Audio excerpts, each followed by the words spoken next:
একটা মেসেজ ইদানিং আসছে ইমোতে, হোয়াটসঅ্যাপে, ফেসবুকে বিভিন্ন লোক শেয়ার করছে, আমি দেখছি। মেসেজটা হলো এরকম যে অমুক তারিখ থেকে পহেলা রমজান শুরু হবে।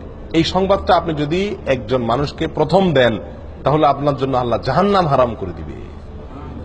বলেন সুবহানাল্লাহ। আমিন না লিখে যাবেন না, আমিন না বলে যাবেন না।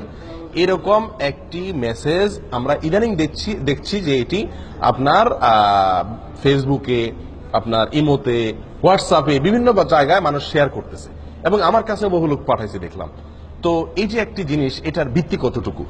দেখুন, প্রথম কথা হলো রমজান কোন দিন শুরু হবে এটা তো শাবানের চাঁদ দেখার পরে বোঝা যাবে।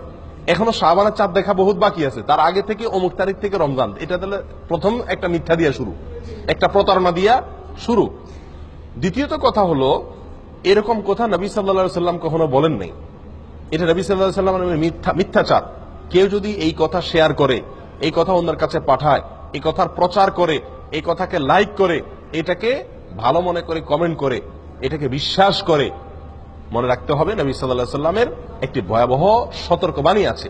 সেটি হলো তিনি বলেছেন, মান কাযাবা আলাইয়া মুতাআম্মিদান ফালিয়াতাবাওয়া মাকআদাহু মিনান নার।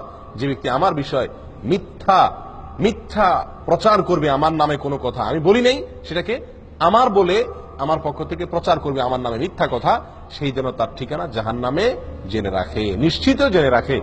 মুহাদ্দিসিনে কেরাম বলেন, যত হাদিস আছে সারা পৃথিবীতে, অনেক মুহাদ্দিসদের দৃষ্টিতে সবচাইতে বেশি প্রচারিত, প্রসিদ্ধ, বিশুদ্ধ, মুতাওয়াতির হাদিসগুলোর ভিতরে এই হাদিস অন্যতম। আমি কি বুঝাতে পারছি?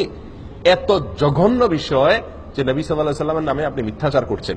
প্রিয় ভাইরা, না বুঝে এই মেসেজটা আমরা অনেকেই শেয়ার করছি, অনেকের কাছে পাঠাচ্ছি, এটাকে বিশ্বাস করছি। মনে রাখতে হবে, এরকম কোন কথার ভিত্তি শরীয়তে নাই।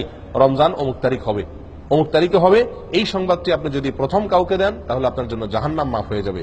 এটা যদি আপনি এতজনের মাঝে শেয়ার করেন তাহলে আপনার এত সওয়াব হবে।